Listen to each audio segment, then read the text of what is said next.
perkara lagi ya, tapi hak anak iya, karena kan saya kan konsultasi sama lawyer saya.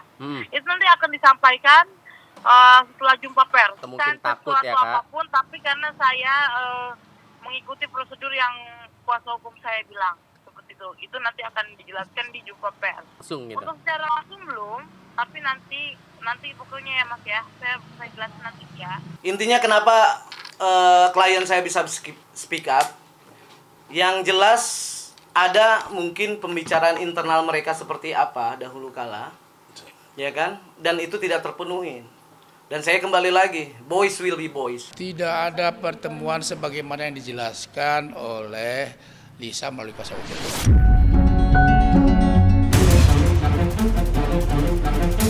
Nah, Uli telah menunjuk saya per tadi malam, begitu ya? Menjadi kuasa hukum. Dan di sini sekali lagi dalam rangka praduga tidak bersalah. Tidak dalam rangka menilai, tidak dalam rangka memprovokasi, tapi menjalankan tugas kuasa. Frida Ulianti ini bercerita bahwa dia dilaporkan ke Polres Metro Jakarta Selatan dengan nomor laporan 1136 tanggal 8 April 2025. Di sini diduga saudara Frida Ulianti Siregar melakukan tindak pidana penggelapan dalam jabatan atau penggelapan yang dulu dilakukan. Dalam hati saya, apa jabatan si Frida ini sampai penggelapan dalam jabatan ini? Dan kira-kira berapa puluh miliar atau berapa ratus miliar? Dan ternyata angkanya saya jadi ketawa mendengarnya. Nanti biar dijelaskan oleh Frida. Saya sudah mengakui kesalahan saya, kenapa transfer itu ke rekening saya. Itu juga ada beberapa transaksi, 1, 2, 3, 4, 5 ya, 5 transaksi memang. Dan saya sudah mau minta itikat baik dengan papa saya datang ke sana. Waktu itu saya resign-nya per tanggal 21 Maret. Mungkin saya terbawa emosi waktu itu. Kenapa emosi? Mungkin karena diomelin. Tapi mungkin katanya kalau diomelin itu wajar. Karena kan kalau nggak salah pasti harus diomelin kayak gitu. Cuma ada beberapa yang membuat kepala dan pikiran saya mungkin pusing waktu itu. Kenapa? Karena saya harus cari brand. Saya harus WhatsApp-WhatsAppin brand, terus saya juga harus jualan bunga, terus ditambah lagi ada beberapa hutang-hutangnya yang mungkin penagihannya langsung ke saya, gitu. Jadi saya sempat berantem sama beberapa konveksi waktu itu untuk belain dia, Pak. Jadinya itu saya mungkin pusing di situ, tapi memang perusahaan katanya semua perusahaan pasti ada hutangnya. Ya oke, saya terima, mungkin itu pekerjaan saya, job desk saya. Cuma mungkin waktu itu saya pusing banget untuk mikirin kayak gitu-gitu, hal-hal yang kayak gitu. Memang salah saya juga karena transfernya waktu itu ada kostum gitu, yang deposit itu transfernya ke rekening saya memang. Tapi di situ nanti ada rinciannya untuk apa aja. Saya udah bilang ke ibu waktu itu, saya datang 2 kali.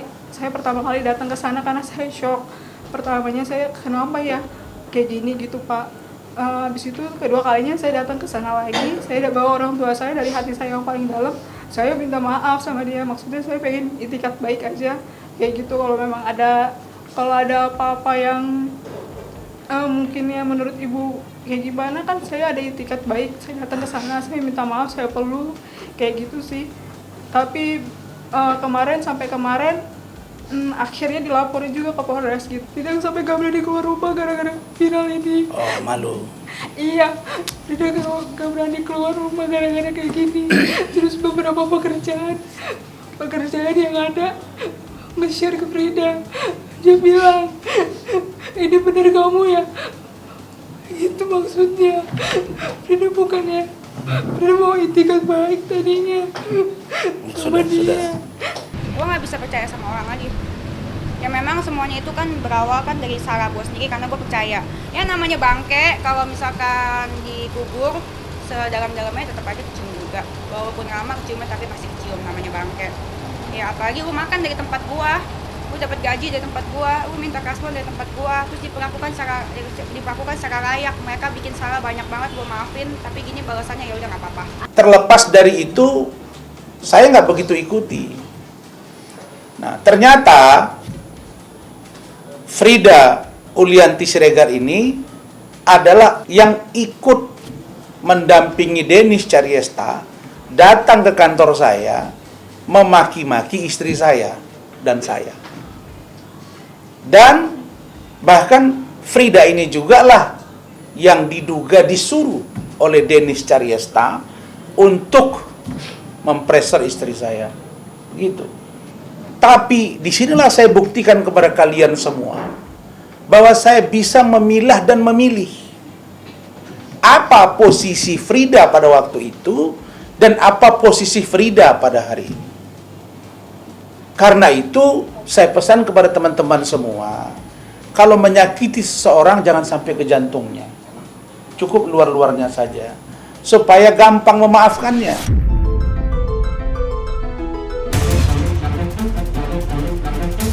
Kita tuh nggak mau koar-koar, nanti kalian lihat aja. Kita mau silent killer aja. Polda atau Polres? Adalah Bisa Polda, bisa Polres. Ya, yang penting tempatnya adalah institusi kepolisian. Silakan aja semua kedua belah pihak itu silakan melakukan upaya hukum masing-masing. Tapi kita nggak konsen ke situ sih. Gitu. Karena bukan materi. Yang jelas ya kalau bicara hukum ya masing-masing kita pasti akan mengambil dari tim ini akan mengambil langkah hukum yang pasti ke depannya.